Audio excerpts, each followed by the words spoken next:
Assalamualaikum everyone, welcome back to my YouTube channel. Here is Madhiya Chemist with a new interesting video of chemistry.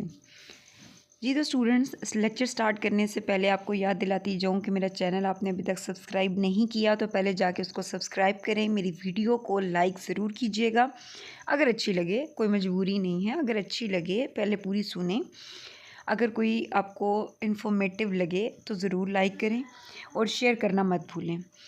जी तो students, आज हम study करने जा रहे हैं, ये भी फर्स्ट ईयर का भी टॉपिक है, सॉल्यूशन से रिलेटेड है और एडीएस फिज़िकल केमिस्ट्री में भी जो सॉल्यूशन का चैप्टर है उससे रिलेटेड है। जी, fractional distillation of ideal mixtures हम स्टडी करेंगे आज, आइडियल मिक्सचर्स की फ्रैक्शनल डिस्टिलेशन।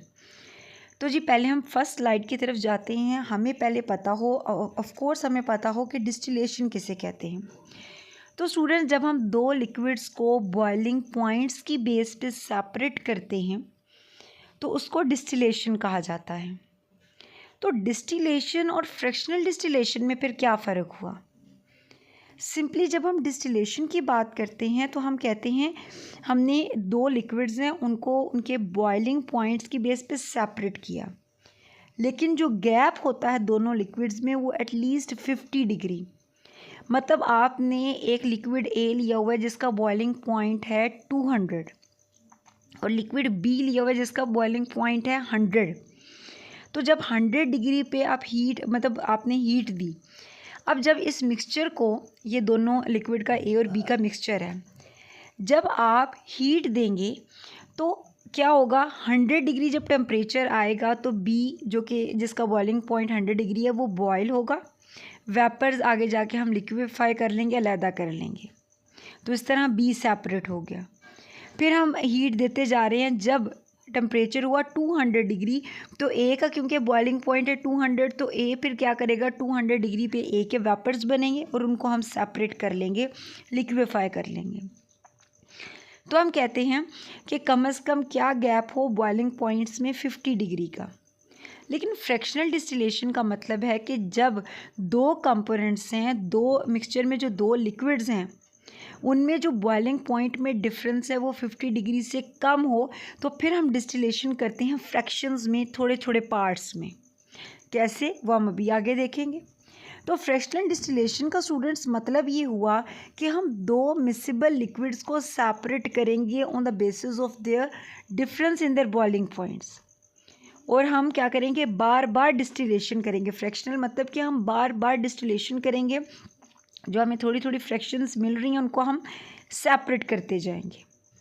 हमने सपोज़ 10 कंपोजिशंस ले ली, ठीक है, ए और बी दोनों दो लिक्विड्स हैं ना मिक्सचर में, जो हमने मिक्सचर लिया है उसमें दो लिक्विड्स हैं और बी। पहला जो हमने कंपोजिशन ली उसमें हमने कहा है कि जी 100% बी है और 0 ए है। फिर हम बी को कम करते जा रहे हैं, ए को ज़्यादा करते जा रहे हैं। बी है 90, 80, 70, 60, 50, उसी हिसाब से फिर ए ज़्यादा होता जा रहा है, 10, फिर 20, 30, 40, और एट द एंड जो 10वीं कंपोजिशन है उसमें ए है जी 100 और बी है जी 0। इसमें स्टूडेंट्स ए 100 है और बी क्या है, 0 है। मतलब कि हमने जो 10 की 10 कंपोजिशंस ली हैं उनमें अगर आप देखें तो क्या परसेंटेज है, हमने 100 की कंपोजिशन ली है जिसमें किसी में ए ज़्यादा है, किसी कंपोजिशन में बी ज़्यादा है। तो इस तरह हमने ये 10 कंपोजिशंस ले ली। अब हम कहते हैं कि सपोज़ हम एक कंपोजिशन लेते हैं और उसकी करते हैं डिस्टिलेशन। हमने कंपोजिशन लिया जिसमें ए है जी 30% और बी है जी 70%।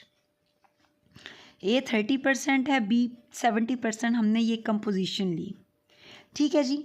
अब हमने इसकी करनी है जी डिस्टिलेशन। हमने इस कंपोजिशन को, ये मिक्सचर जो हमने लिए ए और बी का, इसको हमने हीट किया। हीट करेंगे तो क्या बनेंगे, वेपर्स बनेंगे। उन वेपर्स को काबू करने के लिए आगे हमने लगाया होता है कंडेंसर, ठीक है। कंडेंसर मतलब ये कंडेंस करता है, जो वेपर्स हैं उनको लिक्विफाई करता है, ठंडा करता है। कंडेंसर में देखें तो यहाँ पे आपको दो ये नज़र आ रहे होंगे आउटलेट, एक से वाटर आउट हो रहा है, ठीक है, और यहाँ से आप देखिए तो ठंडा पानी अंदर जाता है। ये जो वाटर इन हो रहा है, जो कोल्ड वाटर है, ये क्या करेगा, इन वेपर्स को लिक्विफाई करेगा। तो वेपर्स जब अपनी हीट ट्रांसफ़र करेंगे बाहर, तो ये जो गर्म पानी है ये बाहर चला जाएगा। ठीक है, तो अब होगा क्या कि वेपर्स को क्या किया है, कंडेंसर ने कंडेंस किया, तो हमें क्या मिला, हमें जब यहाँ पे इस फ्लास्क में हमें लिक्विड मिला, क्योंकि वेपर्स लिक्विड में कन्वर्ट हो गए। ठीक है, अब हमने ये देखा कि हमें जो मिला यहाँ पे फ्लास्क में, उसमें 70% ए है और 30% बी है।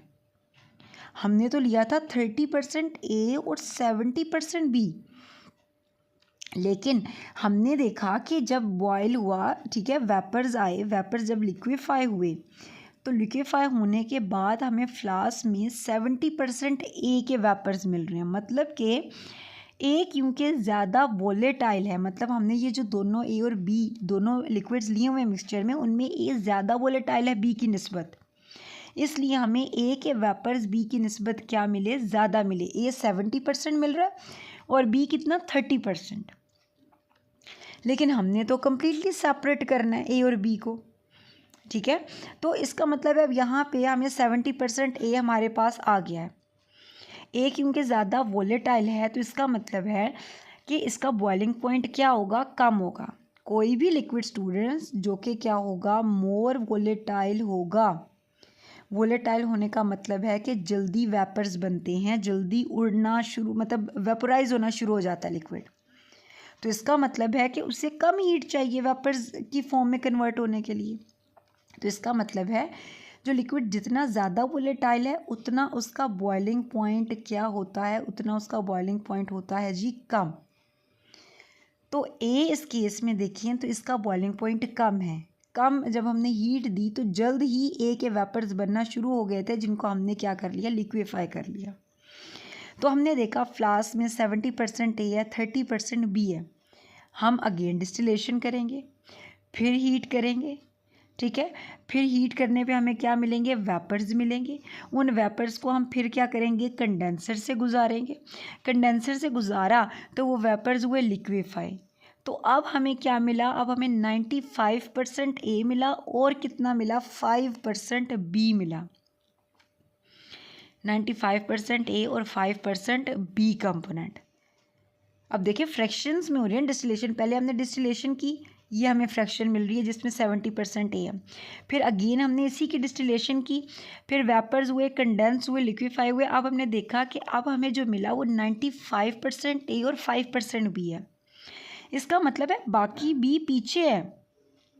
ठीक है, हमें 95% ए के वेपर्स मिल रहे हैं और 5% बी है, लेकिन अभी भी 100% तो नहीं हुआ। तो अब हम क्या करेंगे स्टूडेंट्स, अब हम मज़ीद फिर इसको क्या करेंगे, अगेन डिस्टिल करेंगे। दोबारा जब डिस्टिलेशन करेंगे 95% ए और 5% बी जो कंपोजिशन मिली, इसको अगेन हीट करेंगे। फिर ये कंडेंसर से वेपर्स बनेंगे, वेपर्स कंडेंसर से गुजरेंगे। तो अब हमारे पास क्या आया, 100% ए और 0% बी। मतलब कि बी सारा पीछे रह गया, सारे के सारे जो वेपर्स हैं वो किसके, ए के सेपरेट आउट हो गए। तो इसका मतलब है कि ए कंपोनेंट सेपरेट हो गया बी से। तो फ्रैक्शनल डिस्टिलेशन हमने अब किसकी डिस्कस की है, ये हमने आइडियल सॉल्यूशंस की, मतलब वो सॉल्यूशन जो राउल्ट्स लॉ को ओबे करते हैं, उनकी हमने फ्रैक्शनल डिस्टिलेशन डिस्कस की। आइडियल सॉल्यूशंस आपको पता है स्टूडेंट्स के वो सॉल्यूशंस होते हैं जो राउल्ट्स लॉ को ओबे करते हैं। फिर वो सॉल्यूशंस होते हैं कि जब हम दो लिक्विड्स को मिक्स करें, तो वो जो दोनों, सपोज हमने ए और बी को मिक्स किया हुआ था, तो ये एक दूसरे के साथ इनकी interactions, forces of attraction develop नहीं होती। जो पहले बॉइलिंग पॉइंट था ए का, अब भी वही है। जो पहले बी का बॉइलिंग पॉइंट था, अब भी, मतलब मिक्सचर बनने के बाद भी, सॉल्यूशन बनने के बाद भी सेम है। तो इसलिए हमने देखा कि जो ए है वो अपने बॉइलिंग पॉइंट पे, बेसिकली हमने हीट देते गए तो अपने बॉइलिंग पॉइंट पे ए क्या हुआ, 100% सेपरेट आउट हो गया और फ्रैक्शंस में हुआ। हमने देखा कि पहले हमें मिला, जब हमने जो कंपोजिशन ली थी 30% ए 70% बी था, हमें 70% ए मिला। फिर अगेन डिस्टिलेशन की, 70% से 95% ए हुआ और फिर दोबारा डिस्टिलेशन पे 100% ए मिला। तो इस तरह हमने देखा आइडियल सॉल्यूशंस के जो लिक्विड्स हैं उनकी फ्रैक्शनल डिस्टिलेशन कैसे होती है। अब हम ग्राफिकली एक्सप्लेन कर लेते हैं इसको। ग्राफिकली अगर एक्सप्लेन करें तो हमने जैसे स्टूडेंट्स पीछे मैंने आपको बताया कि ए क्या है, मोर वोलेटाइल है। तो अगर ए ज़्यादा वोलेटाइल है तो इसका मतलब ये हुआ कि ए का बॉइलिंग पॉइंट बी की निस्बत होगा कम। ये है जी ए का boiling point T not a, और बी का बॉइलिंग पॉइंट होगा ज़्यादा। ऐसे ही है ना। तो हमने क्या किया, हमने एक्स एक्सिस पे स्टूडेंट ले ली मोल फ्रैक्शन। जैसे हमने पीछे 10 हमने ली थी फ्रैक्शंस, 10 कंपोजिशंस ली थी ना, तो हमने मोल फ्रैक्शन ली एक्स ए। हमें पता है कि मोल फ्रैक्शन हमेशा इक्वल होती है यूनिटी के। मोल फ्रैक्शन हमें पता है कि क्या है, number of moles of a component divided by total number of moles. Suppose number of moles है हमारे पास किसके, ए के, और डिवाइड कर दिया हमने टोटल नंबर ऑफ मोल से, तो वो इक्वल आ जाता है मोल फ्रैक्शन ऑफ ए। तो मोल फ्रैक्शन हमेशा क्या होगी, कंपोनेंट ए और कंपोनेंट बी की जो मोल फ्रैक्शन का जो सम है वो हमेशा यूनिटी होता है। तो हमने देखा कि जी एक फ्रैक्शन हमारे पास है एक्स ए 1 है, ठीक है, एक्स बी 0, मतलब 100% ए है और बी है जी 0। फिर कंपोनेंट ए की जो कंपोजिशन है वो 90%, 80% और मतलब कम होती जा रही है, बी की ज़्यादा होती जा रही है। और फिर एक पॉइंट आया जब कंपोनेंट ए जो है वो 0 और कंपोनेंट बी है 100%। और हमने देखा कंपोनेंट ए यहाँ पे 100% है, तो जी ये हमारे पास क्या आ गया, कंपोनेंट ए का जी ये बॉइलिंग पॉइंट है, 100% है, ठीक है। तो कंपोनेंट ए के ये वेपर्स बने, बॉइलिंग पॉइंट ये टी नॉट है। और कंपोनेंट बी यहाँ पे 100% है, तो ये आ गया जी कंपोनेंट बी का boiling point T not be. तो स्टूडेंट्स एक्स एक्सिस पे हमने ले ली मोल फ्रैक्शन और वाई एक्सिस पे हमने ले लिया जी टेम्परेचर। तो देखिए हमने ग्राफ प्लॉट किया किसके दरमियान, मोल फ्रैक्शंस या हम कह लें मोल परसेंटेज और टेम्परेचर के दरमियान। मोल फ्रैक्शंस हमने लिए जी एक्स एक्सिस पे, टेम्परेचर हमने लिया वाई एक्सिस पे, ठीक है। अब हम ये कहते हैं कि हुआ क्या, हमें बेसिकली दो कर्व्स मिलती हैं, स्ट्रेट लाइन की बजाय हमें क्या मिल रही हैं, हमें दो कर्व्स मिलती हैं। हमें स्टूडेंट्स क्या मिलता है, दो कर्व्स मिलती हैं, ठीक है, स्ट्रेट लाइन की बजाय। अपर कर्व वेपर्स के लिए आई, ए और बी के वेपर्स, और लोअर कर्व आई जी ए और बी का जो लिक्विड है, सॉल्यूशन है उसकी।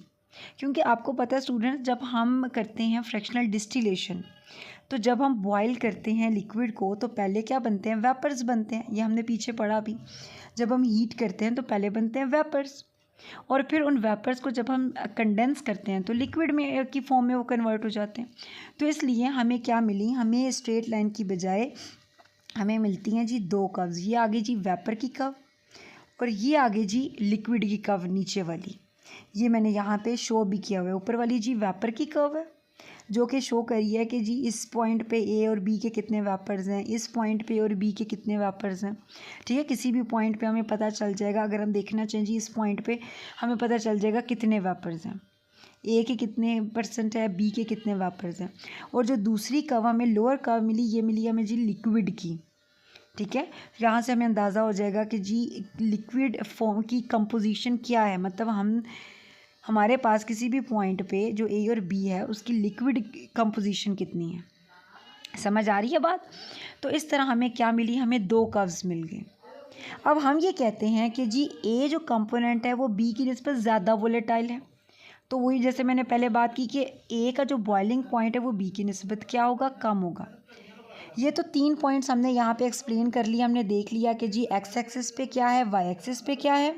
अब जी स्टूडेंट्स हमें जो दो कर्व्स मिली हैं, एक अपर वेपर की कर्व मिली है, लोअर हमें लिक्विड की कर्व मिली है। ये दो क्यों मिली हैं, क्योंकि अगर हम कोई भी कंपोजिशन लेते हैं, मतलब हमारे पास जो कंपोजिशन है मिक्सचर की किसी भी टेम्परेचर पे, उस टेम्परेचर पे सॉल्यूशन जो लिक्विड है उसकी कंपोजिशन डिफरेंट है और जो वेपर्स बनते हैं उनकी कंपोजिशन डिफरेंट होती है, ठीक है। हमने मतलब कोई भी अगर लिया, कोई भी कंपोजिशन ले रहे हैं तो हमें पता है कि हमने एक टेम्परेचर लिया सपोज़ 50 डिग्री, तो उस पर हमारे पास ए की कंपोजिशन है 30%, बी है 70%, लेकिन जो वेपर्स बनेंगे 70% ए और 30% बी, मतलब सपोज़ कर रही हूँ। तो लिक्विड की जो कंपोजिशन है ए और बी वो डिफरेंट है, और जो वेपर्स हैं ए और बी उनकी कंपोजिशन, तो इसलिए हम क्या कहते हैं कि जी हमें क्या मिलते हैं, दो हमें कर्व्स मिलती हैं, ठीक है। और हमें this help to separate two liquids, और हम फ्रैक्शनल डिस्टिलेशन कर रहे हैं जिससे क्या हो रहा है, दो लिक्विड सेपरेट आउट हो रहे हैं। अब जो कर्व ए बी है वो क्या शो कर रही है, वो कर्व शो कर रही है जी change of boiling point with the composition. Composition change होने के साथ साथ बॉइलिंग पॉइंट में कैसे चेंज आ रहा है। ये देखें स्टूडेंट्स, जो कर्व है जी ए बी ये सॉरी एक मिनट मुझे मार्कर लेने थे।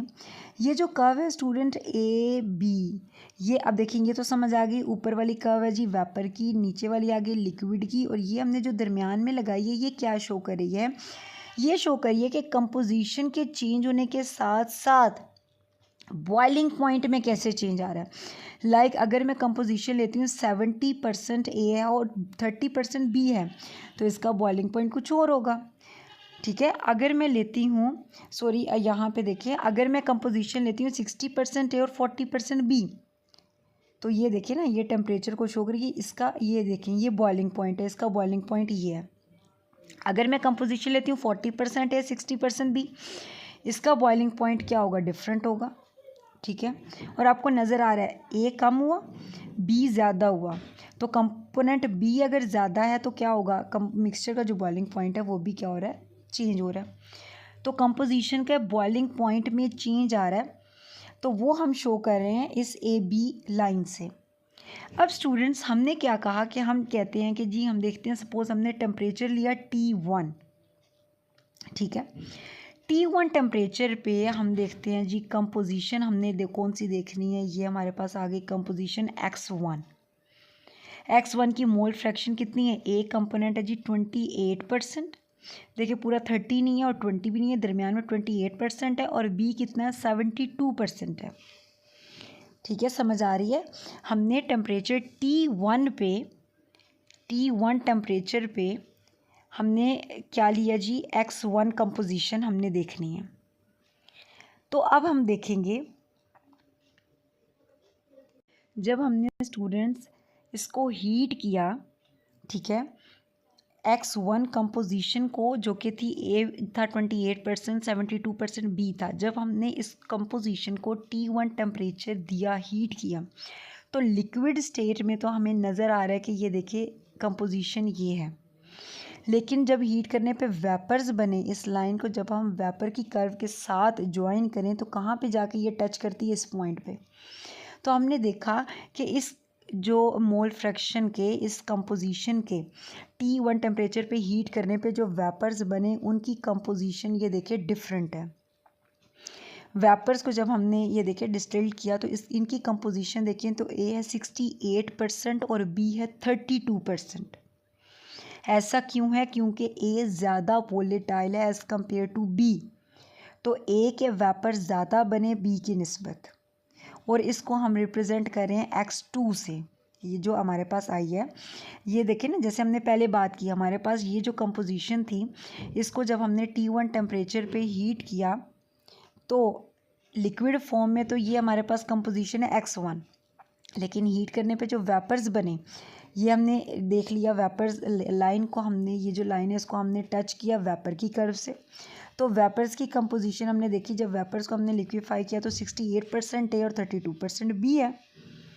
और क्यों ए ज़्यादा है, क्योंकि ए ज़्यादा volatile as compare to B. तो इस कंपोजिशन को हमने रिप्रेजेंट कर दिया किसके साथ, X2 के साथ। यहाँ तक बात समझ में आ गई। तो ये देखिए स्टूडेंट 6 पॉइंट है जी, हमने क्या किया, टेम्परेचर T1 पे X1 को हीट किया, ठीक है। तो क्या हुआ, ए क्योंकि ज़्यादा वोलेटाइल है बी की निस्बत, तो क्या होगा, जब हम कंपोजिशन X1 को हीट करेंगे तो जो वेपर्स हैं उनमें ए की परसेंटेज ज़्यादा होगी बी की निस्बत। हमने अभी देख लिया कि जो X2 है उनमें ए जो है 68% है, बी कितना है 32%। यहाँ तक तो बात समझ में आ गई। अब वेपर्स को जब हमने लिक्विफाई किया, अब ये जो स्टूडेंट्स कंपोजिशन आई है X2, मतलब ये जो वेपर्स बने थे जब इनको हमने लिक्विफाई किया था, ये जो हमारे पास X2 आई है कंपोजिशन, जिसमें ए है 68%, बी है 32%। अब इसको फिर हम हीट करेंगे, ठीक है। हीट करेंगे तो ये देखिए हमने इसको हीट किया जी, टेम्परेचर कितना है T2। ये देखिए ये लिक्विड स्टेट में, ये देखिए ये 1 मिनट में अगेन यहाँ पे आपको ड्रॉ करके अच्छे से समझाती हूँ। ये देखिए जी X2 है, इसको हमने ये लिक्विड फॉर्म में ये आ जाती है कंपोजिशन X2। इसको हमने क्या किया, इसको हमने हीट किया टेम्परेचर T2। हीट करने पे X2 कंपोजिशन को T2 टेम्परेचर पे हीट करने पे क्या बनेंगे, वेपर्स। अब क्या करेंगे, इस लाइन को आगे लेके जाएं और देखेंगे जी ये वेपर कर्व के साथ कहाँ पे टच करी है, तो ये टच करी है इस पॉइंट पे। तो वेपर्स जो बनेंगे उनकी कंपोजिशन देखिए क्या होगी, उनकी कंपोजिशन देखिए तो जी एक्स है 92%, ये देखिए 92% एक्स है और 8% क्या है जी, बी है। अब मज़ीद देखिए तो ए क्योंकि ज़्यादा वोलेटाइल, अब ए के मज़ीद वेपर ज़्यादा बने, 92% ए आया और बी कितना 8%, और इस कंपोजिशन को हमने रिप्रेजेंट कर दिया वाई से, ठीक है। देखिए ना फ्रैक्शंस में हम डिस्टिलेशन करें, पहले जो हमारे पास X1 थी उसको हमने हीट किया T1 पे, तो जो वेपर्स मिले वो हमने देख लिए जी कितने हैं, उनको जब हमने लिक्विफाई किया 68% है 32% भी। जो कंपोजिशन X2 आई उसको मज़ीद फिर हमने हीट किया टेम्परेचर T2 पे, जो वेपर्स मिले वो हमने देखे जी, ये वेपर्स कैसे हमें पता चलेगा, उसी लाइन को हम आगे एक्सटेंड करेंगे, जो वेपर कर्व है उस पे देखेंगे कहाँ पे जाके वो लाइन टच करी है। तो वो जो वेपर्स की कंपोजिशन है वो हमने रिप्रेजेंट कर दी जी वाई से, 92% ए और 8% बी। अब ये जो वाई कंपोजिशन है स्टूडेंट्स, इसको फिर हम क्या कर रहे हैं, इसको हम फिर हीट करेंगे। ये देखिए ये वाई कंपोजिशन है, इसको हमने हीट किया जी टेम्परेचर T3 पे, ठीक है। T3 पे जब हमने हीट किया तो अब हमने देखा कि जी अब हमें जो वेपर्स मिलेंगे इस कंपोजिशन के, ये देखिए सारे के सारे क्या हैं, ये ए का आपको नज़र आ रहा है बॉइलिंग पॉइंट, तो ये क्या मिलेगा, आपने देखा कि जी 100% ए और 0% बी। तो हमने कंपोनेंट ए को कम्प्लीटली सेपरेट कर लिया बी से। तो इस तरह हमने देखिए 3 टाइम, जैसे मैंने पहले आपको बताया एक्सप्लेन किया, वैसे ही हमने क्या किया, पहले X1 कंपोजिशन को टेम्परेचर T1 पे हीट किया, ठीक है। जो वेपर्स मिले उनमें ए की परसेंटेज ज़्यादा थी, हमें जो कंपोजिशन मिली X2 68% ए 32% भी, इसको हमने फिर हीट किया टेम्परेचर T2 पे, ये आपको नज़र आ रहा है। इसमें हमने देखा कि जी ए कंपोजिशन है 92 और बी किया जी 8%, जिसको हमने रिप्रेजेंट कर लिया वाई से। अभी भी पूरे मतलब पूरी तरह से ए सेपरेट नहीं हुआ, तो इस कंपोजिशन को वाई को हमने कंडेंस करके, जाहिर सी बात है लिक्विफाई करके ही हम उसको हीट करेंगे ना, जैसे मैंने पहले प्रोसीजर बताया। तो इसको फिर हमने क्या किया, बॉयल किया टेम्परेचर T3। तो अब हमने देखा कि जो वेपर्स हैं उनमें ए ज़्यादा है एज़ कम्पेयर टू बी। तो इसका मतलब ये हुआ कि जी composition of repeated distillate will rich in A, जो हमें मिल रहा है कंडेंस होने के बाद जो मिल रहा है हमें फ्लास्क में मिक्सचर, उसमें ए ज़्यादा है। और जो पीछे लिक्विड है रेजिडुअल लिक्विड, रेजिडुअल लिक्विड क्या होता है स्टूडेंट्स, रेजिडुअल लिक्विड में बी ज़्यादा है। रेजिडुअल लिक्विड क्या होता है, रेजिडुअल लिक्विड होता है, रेजिडुअल लिक्विड होता है स्टूडेंट्स कि जब हम हीट करते हैं तो जो हमें मिलता है, यहाँ पे जो कंपोजिशन मिल रही है, सॉरी डिस्टिलेट, ये हमारे पास आ गया। जो हमें डिस्टिलेशन के बाद मतलब जो हमने वेपर्स हीट किया, वेपर्स बने, वेपर्स को हमने क्या किया, कंडेंस किया, तो हमें क्या मिला, लिक्विड फॉर्म में जो कंपोजिशन मिली है वो हमें मिला डिस्टिलेट। और हम देख रहे हैं कि एक कंपोनेंट ज़्यादा है और जो पीछे बच रहा है वो हमें मिल रहा है रेजिडुअल लिक्विड, उसे हम कहते हैं। तो वो हम देख रहे हैं कि बी कंपोनेंट ज़्यादा है रेजिडुअल लिक्विड में, क्योंकि हीट करने पे आहिस्ता आहिस्ता जो ए है वो तो क्या हो रहा है, वो वेपोराइज फॉर्म में सेपरेट होता जा रहा है, और पीछे क्या मिल रहा है हमें, पीछे बी बच रहा है रेजिडुअल में। तो यहाँ पे स्टूडेंट्स देखें, it can be concluded as vapours from liquid mixture at T1 cooled to room temperature and distilled again. T1 temperature पे जो हमने कंपोजिशन को हीट किया था, जो वेपर्स बने थे उनको हमने लिक्विफाई किया और फिर डिस्टिलेट किया, फिर उनको हमने T2 पे फिर से बॉयल किया, जो कंपोजिशन आई वाई, उससे हमने वाई से रिप्रेजेंट किया। उस कंपोजिशन में हमने देखा ए ज़्यादा है बी की निस्बत, तो वो जो कंपोजिशन आई vapours on cooling give second distillate. ठीक है, तो इस तरह क्या हुआ कि ए पहले डिस्टिलेट की निस्बत सेकेंड डिस्टिलेट में ए ज़्यादा था बी की निस्बत। फिर मज़ीद जब डिस्टिलेशन करेंगे तो उसमें और ज़्यादा होगा, जो थर्ड टाइम डिस्टिलेशन करेंगे उसमें ए सेकेंड डिस्टिलेट की निस्बत ज़्यादा होगा। तो हम क्या करते हैं, हम इस कंडेंसेशन के प्रोसेस को कंटिन्यू करते हैं। We continue process of condensing distillate and redistilling. As a result हमें क्या मिल जाता है, प्योर कंपोनेंट में ए रिसीविंग फ्लास्क में मिलता है और जो बी है वो पीछे रेजिडुअल लिक्विड के फॉर्म में रह जाता है। When process of heating and boiling continue, जब हीटिंग और बॉइलिंग का प्रोसेस कंटिन्यू होता है, मतलब करते जाते हैं, तो क्या होगा, boiling point of residual liquid basically वो पीछे रह जाएगा फ्लास्क में and it will rise up to point B, और वो क्या होगा, कंपोनेंट बी का बॉइलिंग पॉइंट जो कि ज़्यादा है T1 से कंपोनेंट ए के बॉइलिंग पॉइंट की निस्बत ज़्यादा है।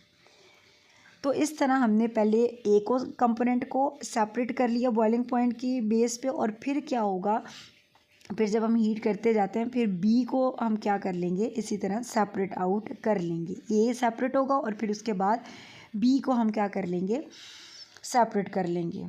तो इस तरह हमने क्या किया स्टूडेंट्स, हमने देखा कि जो लिक्विड्स हैं, ये अक्सर स्टूडेंट्स इसमें कंफ्यूज हो जाते हैं कि कैसे ये किया जाए। तो इस ग्राफ को समझना बहुत ज़रूरी है, फिर आप क्या कर लोगे, पूरी कहानी खुद से भी लिख सकते हैं। इस ग्राफ को मैं समराइज़ कर देती हूँ कि आपने मोल फ्रैक्शन लिया एक्स एक्सिस पे, टेम्परेचर को लिया वाई एक्सिस पे, आपको दो कर्व्स मिली हैं, वेपर कर्व मिली और लिक्विड कर्व मिली। दो कर्व्स क्यों मिली, क्योंकि एक कंपोजिशन को जब आप डिस्टिलेशन करते हैं तो लिक्विड फॉर्म में जी उसकी कंपोजिशन कुछ और है, और जब उसके वेपर्स बनते हैं तो वेपर्स की कंपोजिशन डिफरेंट होती है, इसलिए आपको दो कर्व्स मिले। फिर हमने कहा कि जी हमारे पास कंपोजिशन है, जी हमने X1 ले ली, ठीक है, जो जिसमें ए था 28%, बी था 72%। इस कंपोजिशन को हमने क्या किया, T1 टेम्परेचर पे हीट किया। लिक्विड में तो ये आ जाती है कंपोजिशन X1। जब हीट किया तो इसके वेपर्स बने, वेपर की कंपोजिशन देखें जी ये आ जाती है। वेपर्स की कंपोजिशन हमने देखी स्टूडेंट्स, ए 68% है और बी है जी 32%। इनको जब हमने लिक्विफाई किया X2 आया, इस X2 को हम फिर हीट करेंगे, ठीक है, T2 टेम्परेचर पे, तो हमें जो वेपर्स मिल रहे हैं, अब हमने उनकी कंपोजिशन देखी तो ए 92% है, बी 8% है। ए क्यों बढ़ता जा रहा है, क्योंकि एक कंपोनेंट ज़्यादा वोलेटाइल है बी की निस्बत, तो इसीलिए जब हम हीट करते हैं तो हमें ए के वेपर्स ज़्यादा मिलते हैं और उनको फिर हम क्या कर लेते हैं, कंडेंस करते हैं, तो ये हमारे पास आ गया, ये कंपोजिशन आ गई। अब फिर हमने इस वाई कंपोजिशन को फिर हीट किया टेम्परेचर T3 पे, तो अब हमने देखा कि T3 पे हमें क्या मिला, ए मिला 100%। ए मतलब कि वेपर्स बन के सारे के सारे हमें रिसीविंग फ्लास्क में मिल गए। हमने वेपर्स को कंडेंस किया तो लिक्विड फॉर्म में ए मिला 100%, और बी जो है वो पीछे रह गया रेजिडुअल फ्लास्क में। तो इस तरह स्टूडेंट्स हमने क्या किया, हमने आइडियल सॉल्यूशंस में जो दो लिक्विड्स हैं उनकी हमने फ्रैक्शनल डिस्टिलेशन की, उनको सेपरेट आउट कर लिया। So this was all about today's topic. उम्मीद है आपको अच्छे से समझ आ गया होगा। कोई कन्फ्यूजन है स्टूडेंट, कोई भी सजेशन हो, ज़रूर कमेंट बॉक्स में कमेंट कीजिएगा। इंशाल्लाह हाजिर होंगी एक नए कॉन्सेप्ट के साथ, एक नई वीडियो के साथ। तब तक के लिए अल्लाह हाफिज़।